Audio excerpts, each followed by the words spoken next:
Okay, so to summarize the last lesson, we did hand rules 1 and 2. Both of those were to find the direction of magnetic fields. So hand rule 1 was to find the direction of the magnetic field around a single wire, and hand rule 2 was to find the direction of the magnetic field for loops of wire, which we call a solenoid. Now we're going to look at hand rule 3, which is actually not for finding the direction of a magnetic field. Instead, it's for finding the direction of the magnetic force, okay? And this magnetic force is going to act on a moving charge. So here, we're going to have an electron. So this circle with an X in it represents an electron. And remember that that X symbol means moving into the page. So this electron is moving into the page. Okay, so this electron is going to move into the page. Okay, and so if this little stuffed animal represents the electron, it's going into the page like that. So we're going to put the electron inside of what we call an external magnetic field. So when the electron moves, it makes a magnetic field. We can find the direction of its magnetic field using the first hand rule. Because it's an electron, I would use my left hand and I would point my thumb in the direction that the electron's moving in. So because the electron's moving into the page, I'm pointing my thumb at my piece of paper. And then I look at my fingers are circling like this.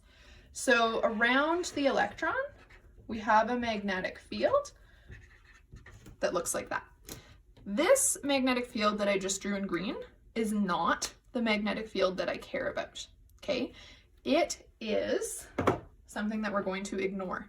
The magnetic field that we care about is what we call the external magnetic field, and that means it's a magnetic field that comes from something other than the electron. So the external magnetic field actually comes from these bar magnets here. So I have one bar magnet, there's the North Pole. I have another bar magnet, there's its South Pole. And to draw the external magnetic field, we use the rule that it's going out of the north into the south. So that's why these external magnetic field lines point to the right here, okay? And what we're doing is we're taking our electron, the electron is moving into the page, and we're putting that moving electron inside of the external magnetic field. When we do this, the electron is going to feel a push or a pull. That push or pull is called a magnetic force. And the third hand rule allows you to find the direction of that magnetic force. So this is how the third hand rule works. So because it's an electron, we're going to use our left hand. We point our thumb in the direction that the electron is moving in. So I'm going to point my thumb into the page. Then I point my fingers in the direction of the external magnetic field. So while keeping my thumb pointing into the page, I point my fingers to the right. So my thumb's into the page, my fingers are to the right. Now you look at what your palm is doing. Whatever direction your palm would push in is the direction of the magnetic force. So because my palm is pointing towards the top of my piece of paper, I would say here that the magnetic force is towards the top of the page. So the electron feels something pulling it towards the top of the page. So here's a summary of the third hand rule. So again, your thumb shows the direction of the electron's motion. That's sometimes called the direction of the velocity, same thing.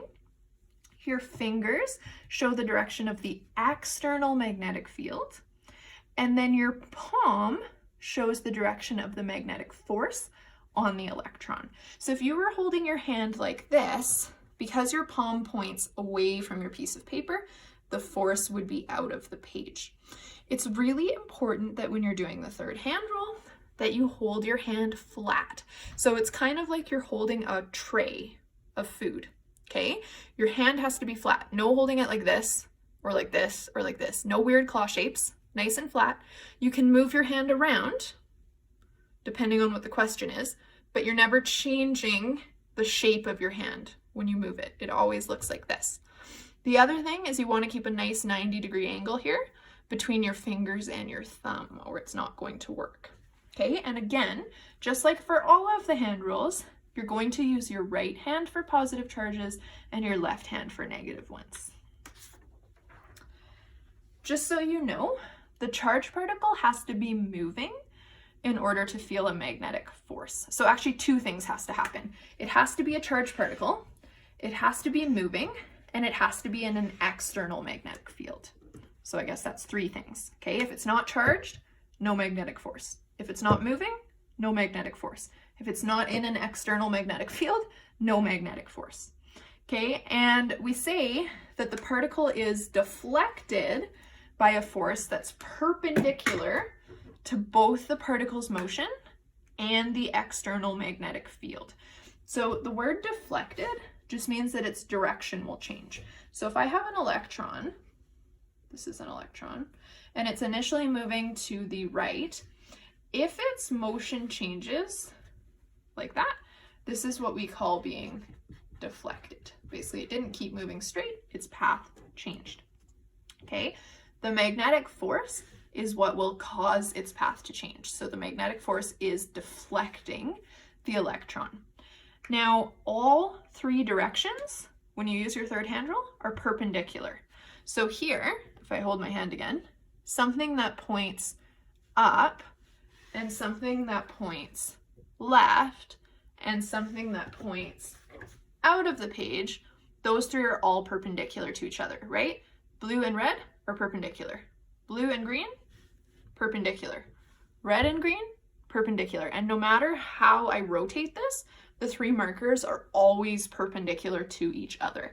That's what this second paragraph is saying. Okay, last example. So we're going to find the direction of the deflecting force for an alpha particle moving into the page. So the deflecting force is really just the magnetic force. This circle with an X on it, that's our alpha particle. Okay, and alpha particles are positive. So before we can do our third hand rule, we need to draw in the direction of the external field. So we don't care what the alpha particle's magnetic field looks like. We care about what the magnetic field caused by these magnets look like. I'm just going to draw in because every magnet always has a south and a north. There we go. So magnetic fields go out of the north into the south. So like that. Okay, so the external magnetic field here points to the right, and the alpha particle is moving into the page. Now, because alpha particles are positive, when we do this, we actually have to use our right hand. So with our right hand, we're going to point our thumb in the direction of the alpha particle's motion. So thumb pointing into the page, fingers pointing in the direction of B. So while keeping my thumb pointing into my page, I'm pointing my fingers in the direction that's to the right. Now I look at what my palm is doing. My palm is pushing towards the bottom of my paper. So that means the magnetic force acting on this alpha particle is this way, towards the bottom of the page.